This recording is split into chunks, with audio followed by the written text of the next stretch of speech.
ಹರೇ ಶ್ರೀನಿವಾಸ. ಈ ದಿನ ಶ್ರೀ ಶ್ರೀಪಾದರಾಜರ ಒಂದು ಆರಾಧನೆಯ ಪರ್ವಕಾಲ. ಆ ನಿಮಿತ್ತ ಶ್ರೀ ಶ್ರೀಪಾದರಾಜರು ಶ್ರೀ ನರಸಿಂಹದೇವರ ಮೇಲೆ ರಚಿಸಿರುವಂಥ ಒಂದು ಪದ್ಯವನ್ನು ಹಾಗೂ ಅದರ ಒಂದು ಅರ್ಥಚಿಂತನೆಯನ್ನು ಯಥಾಶಕ್ತಿ ಯಥಾಮತಿಯಾಗಿಯೇ ನಿರೂಪಣೆಯನ್ನು ಮಾಡ್ತಾ ಇದ್ದೀನಿ. ಮೊದಲಿಗೆ ಪದ್ಯವನ್ನು ನೋಡೋಣ. ದುರಿತ ಗಜ ಪಂಚಾನನ ನರಹರಿಯೇ ದೇವರ ದೇವ ಕಾಯೋ ಗೋವಿಂದ. ದುರಿತ ಗಜ ಪಂಚಾನನ ನರಹರಿಯೇ ದೇವರ ದೇವ ಕಾಯೋ ಗೋವಿಂದ.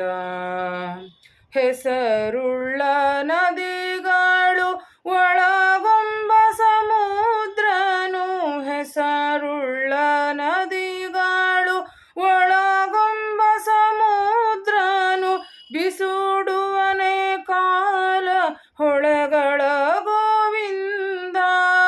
ದುರಿತ ಗಜ ಪಂಚಾನನ ನರಹರಿಯೇ ದೇವರ ದೇವ ಕಾಯೋ ಗೋವಿಂದ. ಹೆತ್ತ ಮಕ್ಕಳು ಹುಚ್ಚರಾದರೆ ತಾಯಿ ತಂದೆ ಎತ್ತದೆ ನೆಲಕ್ಕೆ ಬಿಸುಡುವರೆ ಗೋವಿಂದ. ಹೆತ್ತ ಮಕ್ಕಳು ಹುಚ್ಚರಾದರೆ ತಾಯಿ ತಂದೆ ಎತ್ತದೆ ನೆಲಕ್ಕೆ ಬಿಸುಡುವರೆ ಗೋವಿಂದ. ಒಂದು ಮೊಲಕೆ ಆರು ಹುಲಿ ಬಂದು ಕವಿದಿರೆ, ಒಂದು ಮೊಲಕೆ ಆರು ಹುಲಿ ಬಂದು ಕವಿದಿರೆ, ಬಂಧನವ ಬಿಡಿಸನ್ನ ತಂದೆ ಗೋವಿಂದ. ದುರಿತ ಗಜ ಪಂಚಾನನ ನರಹರಿಯೇ ದೇವರ ದೇವ ಕಾಯೋ ಗೋವಿಂದ. ಮುನ್ನ ಮಾಡಿದ ಕರ್ಮ ಬೆನ್ನ ಬಿಡದಿದ್ದರೆ ನಿನ್ನ ಓಲೈಸಲೇಕೆ ಗೋವಿಂದ. ಮುನ್ನ ಮಾಡಿದ ಕರ್ಮ ಬೆನ್ನ ಬಿಡದಿದ್ದರೆ ನಿನ್ನ ಓಲೈಸಲೇಕೆ ಗೋವಿಂದ. ಆಪತ್ತು ತಾಪತ್ರಯ ಬೆನ್ನ ಬಿಡದಿರೆ, ಆಪತ್ತು ತಾಪತ್ರಯ ಬೆನ್ನ ಬಿಡದಿರೆ, ಶ್ರೀಪತಿ ಶರಣೆನ್ನ ಲೇಕೆ ಗೋವಿಂದ. ದುರಿತ ಗಜ ಪಂಚಾನನ ನರಹರಿಯೇ ದೇವರ ದೇವ ಕಾಯೋ ಗೋವಿಂದ. ಅರಸು ಮುಟ್ಟಲು ದಾಸಿ ರಂಭೆಯಾದಳು ದೇವ, ಪರುಷ ಮುಟ್ಟಲು ಲೋಹ ಸ್ವರ್ಣ ಗೋವಿಂದ. ಅರಸು ಮುಟ್ಟಲು ದಾಸಿ ರಂಭೆಯಾದಳು ದೇವ, ಪರುಷ ಮುಟ್ಟಲು ಲೋಹ ಸ್ವರ್ಣ ಗೋವಿಂದ. ಮಾನಾಭಿಮಾನದೊಡೆಯ ಶ್ರೀರಂಗ ವಿಠಲ, ಮಾನಾಭಿಮಾನದೊಡೆಯ ಶ್ರೀರಂಗ ವಿಠಲ, ಜ್ಞಾನಿಗಳರಸನೆ ಕಾಯೋ ಗೋವಿಂದ. ದುರಿತ ಗಜ ಪಂಚಾನನ ನರಹರಿಯೇ ದೇವರ ದೇವ ಕಾಯೋ ಗೋವಿಂದ. ಹೆಸರುಳ್ಳ ನದಿಗಳು ಒಳಗೊಂಬ ಸಮುದ್ರನು, ಬಿಸುಡುವನೆ ಕಾಲ ಹೊಳೆಗಳ ಗೋವಿಂದ. ದುರಿತ ಗಜ ಪಂಚಾನನ ನರಹರಿಯೇ ದೇವರ ದೇವ ಕಾಯೋ ಗೋವಿಂದ. ಕಾಯೋ ಗೋವಿಂದ, ಕಾಯೋ ಗೋವಿಂದ. ಈ ಒಂದು ಪದ್ಯದೊಳಗೆ ಶ್ರೀಪಾದರಾಜರು ನಾವು ಭಗವಂತನಿಗೆ ಯಾವ ರೀತಿ ಪೂರ್ತಿ ಶರಣಾಗತರಾಗಬೇಕು ಅನ್ನೋದನ್ನು ನಮ್ಗೆ ತಿಳಿಸಿಕೊಡ್ತಾರೆ. ನವವಿಧವಾದ ಭಕ್ತಿಯೊಳಗೆ ಆತ್ಮನಿವೇದನ ಒಂದು ಕೂಡ ಭಕ್ತಿ. ಅದೇ ರೀತಿ ನಮ್ಮನ್ನು ನಾವು ಪೂರ್ತಿ ಭಗವಂತನಿಗೆ ಸಮರ್ಪಣೆ ಮಾಡ್ಕೋಬೇಕು, ಪೂರ್ತಿ ಶರಣಾಗತರಾಗಬೇಕು. ನಾವು ಏನು ತಪ್ಪುಗಳನ್ನು ಮಾಡ್ತೀವಿ ಅದರೆಲ್ಲವನ್ನು ಕೂಡ ನಾವು ಭಗವಂತನಿಗೆ ಸಮರ್ಪಣೆಯನ್ನು ಮಾಡಿ ಅವನಲ್ಲಿ ನಾವು ಶುದ್ಧವಾದ ಜ್ಞಾನ, ಭಕ್ತಿ, ವೈರಾಗ್ಯವನ್ನು ಬೇಡ್ಕೊಂಡು ಪ್ರಾರ್ಥನೆಯನ್ನು ಮಾಡ್ಕೋಬೇಕು ಅನ್ನೋ ಒಂದು ತತ್ವವನ್ನು ನಮ್ಗೆ ಈ ಪದ್ಯದೊಳಗೆ ಶ್ರೀಪಾದರಾಜರು ನಮಗೆ ತಿಳಿಸಿಕೊಡ್ತಾರೆ. ಪಲ್ಲವಿಯೊಳಗೆ ಹೇಳ್ತಾರೆ, ಮೊದಲನೇ ಲೈನೊಳಗೆ ಹೇಳ್ತಾರೆ, ದುರಿತ ಗಜ ಪಂಚಾನನ. ದುರಿತ ಗಜ ಅಂತಂದ್ರೆ, ದುರಿತ ಅಂದ್ರೆ ಪಾಪ. ನಮ್ಮ ಪಾಪ ಎಷ್ಟದ ಅಂದ್ರೆ ಆನೆಯಷ್ಟು ಪಾಪದ. ನಮ್ಮ ಪಾಪ ಅಂದ್ರೆ ಹೇಳ್ಕೊಳಿಕ್ಕೆ ಆಗದಷ್ಟು ಪಾಪಗಳ ಒಂದು ರಾಶಿ ಅಂದ್ರೆ ಇಲ್ಲಿ ಆನೆಗೆ ಹೋಲಿಸ್ತಾರೆ. ನಮ್ಮ ದುರಿತ ಗಜ ಅಂದ್ರೆ ನಮ್ಮ ಆನೆ ಅಷ್ಟಿರ್ತಕ್ಕಂಥ ನಮ್ಮ ಪಾಪಗಳಿಗೆ ನೀ ಹೆಂಗಿದ್ದೆ ಅಂದ್ರೆ ಪಂಚಾನನ. ಪಂಚಾನನ ಅಂದ್ರೆ ಸಿಂಹ. ಅಂದ್ರೆ ಆನೆಗೆ ಸಿಂಹಕ್ಕೆ ಯಾವಾಗಲೂ ವೈರತ್ವ ಇರ್ತದೆ. ಅದಕ್ಕೆ ಆ ಸಿಂಹವನ್ನು ನೋಡಿದ್ರೆ ಆನೆ ಹೆದರಿ ಹೋಗ್ತದಂತ. ಹಂಗೆ ನಮ್ಮ ದುರಿತ ಪಾಪಗಳೆಂಬ ಆನೆಗೆ ನೀ ಏನಿದ್ದಿ, ನಿನ್ನ ನಾಮಸ್ಮರಣೆ, ನಿನ್ನ ಜ್ಞಾನ ಅದೇನದ ನಮಗೆ ಸಿಂಹ ಇದ್ದಂಗೆ ಅಂತ ಹೇಳ್ತಾರೆ ಅವರು. ಅದಕ್ಕೆ ನಿನ್ನ ನಾಮಸ್ಮರಣೆಯಿಂದನೇ ನಮ್ಮಿಷ್ಟ ಪಾಪಗಳೆಲ್ಲ ಪರಿಹಾರ ಆಗಬೇಕು. ಅದಕ್ಕೆ ನಮ್ಮ ದುರಿತ ಗಜ ಅಂದರೆ ನಮ್ಮ ಪಾಪಗಳೆಂಬ ಆನೆಕ್ಕೇನದ ನೀನು ಸಿಂಹ ಇದ್ದಂತ ಅಂತಿಕೊಂಡು ನರಸಿಂಹದೇವರೆಲ್ಲ ಪ್ರಾರ್ಥನೆಯನ್ನು ಮಾಡ್ತಾರೆ. ನರಹರಿಯೇ ಅಂದ್ರೆ ನಮ್ಮ ಪಾಪವೆಂಬ ಆನೆಗೆ ನೀ ಸಿಂಹ ಇದ್ದಂಗಿದ್ದಿ, ನಮ್ಮ ಪಾಪಗಳೆಲ್ಲವನ್ನು ಕೂಡ ನೀನು ಕಳೆಯುವ ಶಕ್ತಿ ನಿನ್ನೊಳಗಿದೆ ಅಂತ ಹೇಳ್ತಾರೆ. ಹೆಂಗೆ ಒಂದು ಆನೆಯನ್ನು ಕೊಲ್ಲುವ ಶಕ್ತಿ ಸಿಂಹಕ್ಕದನೋ ಹಂಗೆ ನಮ್ಮ ಪಾಪವೆಂಬ ಆನೆಯನ್ನು ಕೊಲ್ಲುವ ಶಕ್ತಿ ನಿನ್ನೊಳಗಿದೆ ಅಂತಿಕೊಂಡಿಲೆ ಒಂದು ಉಪಮೆಯನ್ನು ಕೊಟ್ಟಿಲೆ ವರ್ಣನೆಯನ್ನು ಮಾಡ್ತಾರೆ ಶ್ರೀಪಾದರಾಜರು. ನರಹರಿಯ ದೇವರ ದೇವ. ದೇವರ ದೇವ ಅಂದ್ರೆ ಭಗವಂತನ ಸರ್ವೋತ್ತಮತ್ವವನ್ನು ಇಲ್ಲೇ ನಮಗೆ ತಿಳಿಸ್ಕೊಡ್ತಾರೆ. ನರಸಿಂಹದೇವರ ಪ್ರಾರ್ಥನೆಯನ್ನು ಮಾಡ್ತಾರೆ.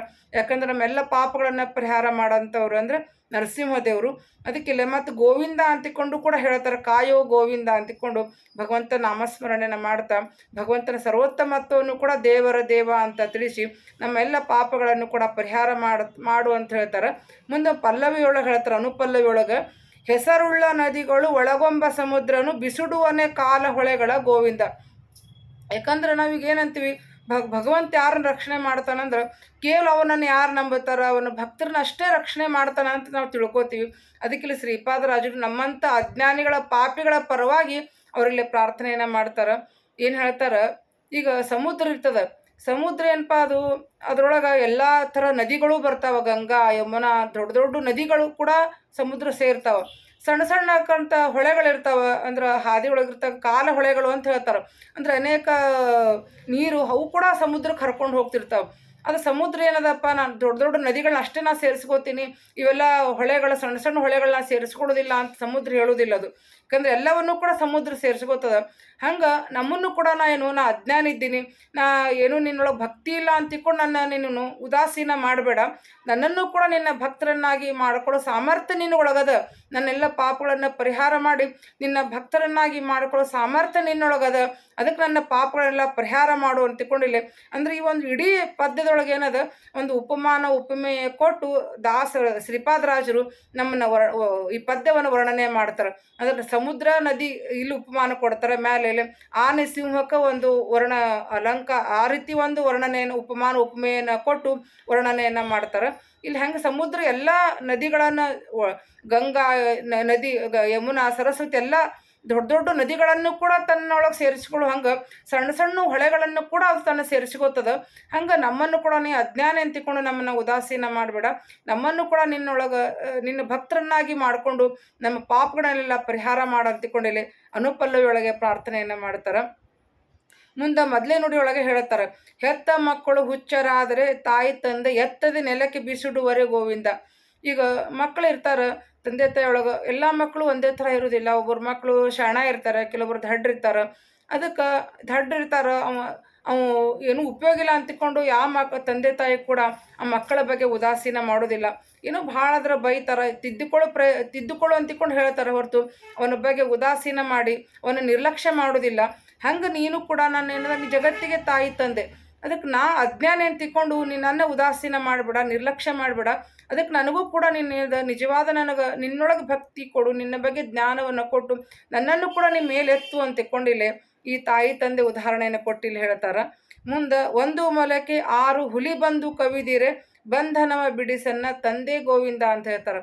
ಇಲ್ಲ ಒಂದು ಮೊಲಕ್ಕೆ 6 ಹುಲಿ ಅಂತಂದ್ರೆ ಈಗ ನಾವು ಜೀವ ನಮ್ಮೊಳಗೇನದ 6 ಅರಿಷಡ್ವರ್ಗಗಳು ಕೂಡ ನಮ್ಮನ್ನೆಲ್ಲ ಆಕ್ರಮಣಿಸಿಕೊಂಡಾವ. ಕಾಮ, ಕ್ರೋಧ, ಮದ, ಲೋಭ, ಮೋಹ, ಮಾತ್ಸರ್ಯ ಇವೆಲ್ಲವೂ ಕೂಡ ಕೂಡಿ ನಮಗೇನಾಗ್ಲಿಕ್ಕತ್ತಾವ, ನಮ್ಮ ತಪ್ಪು ದಾರಿ ಒಳಗೆ ನಡ್ಕೊಂಡು ಹೊಂಟಾವ. ನಮ್ಮ ಕಡೆಯಿಂದ ಅನೇಕ ಪಾಪ ಕರ್ಮಗಳನ್ನು ಮಾಡಿಸ್ಲಿಕ್ಕತ್ತಾವ. ಈ ಒಂದು ಬಂಧನದೊಳಗೆ ನಾನು ಸಿಲ್ಕೊಂಡಿನಿ. ಅದಕ್ಕೆ ಈ ಬಂಧನವನ್ನು ನನಗೆ ಬಿಡಿಸಿ ನೀನು ಕಾಪಾಡು ಅಂತಿಕೊಂಡಿಲ್ಲ. ಮೊದಲೇ ನುಡಿಯೊಳಗೆ ಇಲ್ಲೇ ಶ್ರೀಪಾದರಾಜರು ಪ್ರಾರ್ಥನೆಯನ್ನು ಮಾಡ್ತಾರೆ. ಇನ್ನು 2ನೇ ನುಡಿಯೊಳಗೆ ಹೇಳ್ತಾರೆ, ಮುನ್ನ ಮಾಡಿದ ಕರ್ಮ ಬೆನ್ನ ಬಿಡದಿದ್ದರೆ ನಿನ್ನ ಓಲೈಸಲೇಕೆ ಗೋವಿಂದ ಅಂತ ಹೇಳ್ತಾರೆ. ನಾವೀಗೇನಾದರೂ ಏನೋ ನಮ್ಮ ಕಷ್ಟ ಅನುಭವಿಸ್ಲಿಕ್ಕತ್ತಿದ್ವಿ, ಏನೋ ತಪ್ಪುಗಳನ್ನು ಮಾಡಿದ್ವಿ ಕೂಡ ನಾವೇನಂತೀವಿ, ಇದು ನಮ್ದೇನೋ ಪ್ರಾರಬ್ಧ ಕರ್ಮದ, ಅದಕ್ಕೆ ಹಿಂಗೆಲ್ಲ ಆಗ್ಲಿಕ್ಕತ್ತದ ಅಂತಂತೀವಿ. ಅದಕ್ಕೆ ಕರ್ಮ ಫಲ ನಾವು ಅನುಭವಿಸುವಂಗಿದ್ರೆ ನಿನ್ಯಾಕೆ ನಾ ಸ್ಮರಣೆ ಮಾಡಬೇಕು? ಆ ಕರ್ಮವನ್ನು ಕಳೆಯುವ ಶಕ್ತಿ ಕೂಡ ನಿನ್ನೊಳಗೆ ಅದ ಅಂತಿಕೊಂಡು ಹೇಳ್ತಾರೆ ಶ್ರೀಪಾದರಾಜರು. ಯಾಕಂದ್ರೆ ಹರಿಕಥಾಂಸಾರದ ಒಂದು ಕಡೆ ಹೇಳ್ತಾರೆ, ಸಂಚಿತ ಆಗಾಮಿಗಳ ಕರ್ಮ ವಿರಂಚಿ ಜನಕನ ಬಿಡದೆ ಭಜಿಸಲು ಮುಂಚಿನಂದದಲ್ಲಿರದೆ ಕ್ರಮದಿ ನಾಶ ಒಯ್ದುವು ಅಂತ ಹೇಳ್ತಾರೆ. ಭಗವಂತನ ನಾಮಸ್ಮರಣೆಯಿಂದ ನಮ್ಮ ಎಷ್ಟೋ ಕೆಟ್ಟ ಕರ್ಮಗಳು ಕೂಡ ಏನದ ಕಳೆಯುವಂಥ ಶಕ್ತಿ ಭಗವಂತನ ನಾಮಸ್ಮರಣೆ ಒಳಗದ. ಹರಿಕಥಾಂಸಾರ ಫಲಸ್ತುತಿಯೊಳಗೂ ಹೇಳ್ತಾರೆ, ಕರ್ಮದ ಬೀಜ ಹುರಿ ಅಂತ ಹೇಳ್ತಾರೆ. ಹರಿಕಥಾಂಸಾರ ಪಾರಾಯಣ ಮಾಡೋದ್ರಿಂದ ನಮ್ಮ ಕರ್ಮದ ಬೀಜವನ್ನೇ ಹುರಿದು ಸುಟ್ಟು ಹಾಕ್ತಾನಂತ ಭಗವಂತ. ಅದಕ್ಕೆ ನೀವು ಎಲ್ಲಕ್ಕೂ ಬರೀ ನಾವು ಕರ್ಮ ಅಂತಿಕೊಂಡು ನೀ ಉದಾಸೀನ ಮಾಡಬೇಡ. ನನ್ನ ಕರ್ಮವನ್ನು ಕಳೆಯುವ ಶಕ್ತಿ ಕೂಡ ನಿನ್ನೊಳಗದ. ಅದಕ್ಕೆ ನೀನೇ ನಿನ್ನ ಬಗ್ಗೆ ನನಗೆ ಜ್ಞಾನ ಭಕ್ತಿ ಕೊಟ್ಟು ನನ್ನ ಕರ್ಮವನ್ನು ಕಳೆದು ನನ್ನ ಉದ್ಧಾರ ಮಾಡು ಅಂತಿಕೊಂಡಿಲ್ಲೇ ಪ್ರಾರ್ಥನೆಯನ್ನು ಮಾಡ್ತಾರೆ. ಆಮೇಲೆ ಆಪತ್ತು ತಾಪತ್ರಯ ಬೆನ್ನ ಬಿಡದಿರೆ ಶ್ರೀಪತಿ ಶರಣೆನ್ನ ಲೇಖೆ ಗೋವಿಂದ ಅಂತ ಹೇಳ್ತಾರೆ. ಅನೇಕ ಆಪತ್ತು ತಾಪತ್ರಯಗಳು ಇರ್ತಾವೆ. 3 ವಿಧವಾದ ನಮಗೆ ತಾಪತ್ರಯಗಳು ಬರ್ತಾವೆ. ಆದಿದೈವಿಕ, ಆದಿಭೌತಿಕ, ಆಧ್ಯಾತ್ಮಿಕ ಅಂತಿಕೊಂಡು 3 ವಿಧವಾದ ತಾಪತ್ರಯಗಳನ್ನು ನಾವು ನಿತ್ಯದಲ್ಲೂ ಅನುಭವಿಸ್ತಿರ್ತೀವಿ. ನಮ್ಮ ಮಾನಸಿಕ ರೋಗಗಳಿರ್ತಾವೆ, ದೈಹಿಕ ಸಮಸ್ಯೆಗಳಿರ್ತಾವೆ, ಮತ್ತು ನಮ್ಮ ಸುತ್ತಲೂ ವಾತಾವರಣದಿಂದ ಅನೇಕ ಸಮಸ್ಯೆಗಳನ್ನು ಎದುರಿಸ್ತಿರ್ತೀವಿ. ಅದಕ್ಕೆ ಇವುಗಳೆಲ್ಲವೂ ಕೂಡ ನನಗೆ ಬೆನ್ನು ಹತ್ತಾವ. ಅದಕ್ಕೆ ಇವುಗಳನ್ನು ಕೂಡ ನನಗೆ ಪರಿಹಾರ ಮಾಡು ಅಂತಿಕೊಂಡಿಲ್ಲ. ಶರಣೆನ್ನ ಲೇಖ ಗೋವಿಂದ, ಅದಕ್ಕೆ ನೀವೆಲ್ಲವೂ ಕೂಡ ನನ್ನ ಬೆನ್ನು ಹತ್ತವ. ಅದಕ್ಕೆ ಇವುಗಳನ್ನು ಕೂಡ ಪರಿಹಾರ ಮಾಡೋ ಶಕ್ತಿ ನಿನಗದ. ಅದಕ್ಕೆ ನಾನು ನಿನಗೆ ಸಂಪೂರ್ಣ ಶರಣಾಗತನ ಆಗ್ತೀನಿ. ಅದಕ್ಕೆ ನನ್ನ ಎಲ್ಲ ಕರ್ಮವನ್ನು ಕೂಡ ಕಳೆಯುವ ಶಕ್ತಿ ನಿನ್ನೊಳಗದ. ಅದಕ್ಕೆ ನಿನ್ನೊಳಗೆ ಜ್ಞಾನ ಭಕ್ತಿ ನಿನ್ನ ನಾಮಸ್ಮರಣೆ ಅನವರತ ಮಾಡುವಂಥ ಬುದ್ಧಿ ಜ್ಞಾನವನ್ನು ಕೊಟ್ಟು ನನ್ನ ಎಲ್ಲ ತಾಪತ್ರಯಗಳನ್ನು ಕೂಡ ಪರಿಹಾರ ಮಾಡು ಅಂತಿಕೊಂಡಿಲ್ಲ. 2ನೇ ನುಡಿಯೊಳಗೆ ಎಲ್ಲ ಶ್ರೀಪಾದರಾಜರು ಪ್ರಾರ್ಥನೆಯನ್ನು ಮಾಡ್ತಾರೆ. ಮುಂದೆ 3ನೇ ನುಡಿಯೊಳಗೆ ಹೇಳ್ತಾರೆ, ಅರಸು ಮುಟ್ಟಲು ದಾಸಿ ರಂಭೆಯಾದಳು ದೇವ ಪರುಷ ಮುಟ್ಟಲು ಲೋಹ ಸ್ವರ್ಣ ಗೋವಿಂದ ಅಂತ ಹೇಳ್ತಾರೆ. ಈಗ ಒಬ್ಬ ಸಾಮಾನ್ಯ ದಾಸಿ ಇರ್ತಾಳೆ ಅರಮನೆಯೊಳಗೆ, ಏನೋ ಆ ರಾಜ ಆ ದಾಸಿಯನ್ನು ಏನೋ ಉದ್ಧಾರ ಮಾಡ್ಬೇಕು. ಈಗ ದಾಸಿ ಇದ್ದಾಳೆ ಅಂತಿಕೊಂಡು ಅವೇನೋ ಆಕಿನ ಮೇಲೆ ಕೆತ್ತು ಪ್ರಯತ್ನವನ್ನು ಮಾಡ್ಬೋದು. ಏನು ಆಕಿನ ವಿವಾಹ ಮಾಡ್ಕೋಬೋದು, ಆಕಿಗೆ ಒಂದು ದೊಡ್ಡ ಸ್ಥಾನವನ್ನು ಕೊಡ್ಬೋದು.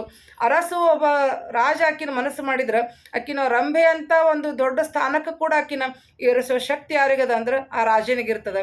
ಹಂಗೆ ಪರುಷ ಮುಟ್ಟಲು ಲೋಹ ಸ್ವರ್ಣ ಗೋವಿಂದ, ಪರುಷಮಣಿ ಅಂತಿರ್ತದೆ. ಆ ಪರುಷಮಣಿ ಸ್ಪರ್ಶ ಮಾಡಿದ್ರು ಕೂಡ ಕಬ್ಬಿಣಕ್ಕೆ ಕೂಡ ಏನದ ಬಂಗಾರ ಆಗ್ತದಂತೆ. ಅದನ್ನು ನಾವು ಈಗ ನೋಡ್ಲಿಕ್ಕೆ ಸಾಧ್ಯ ಇಲ್ಲ.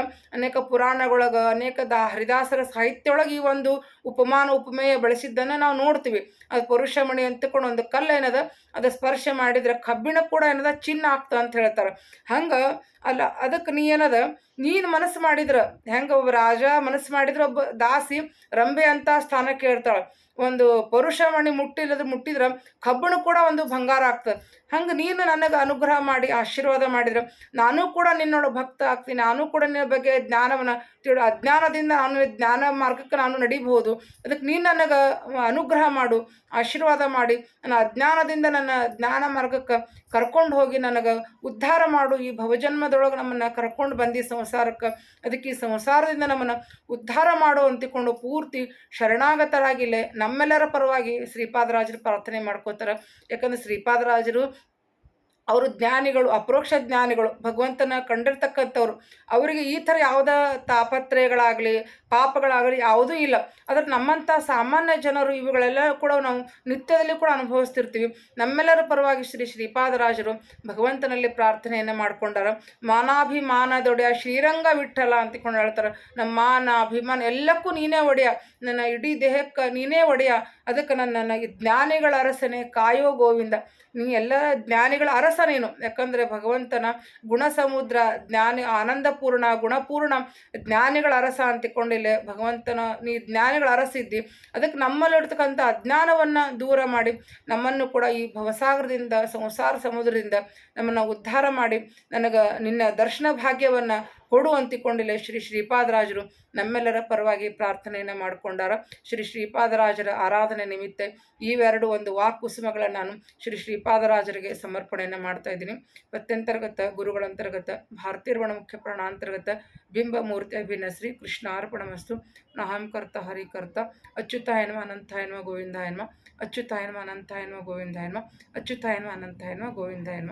ಹರಿ ಶ್ರೀನಿವಾಸ.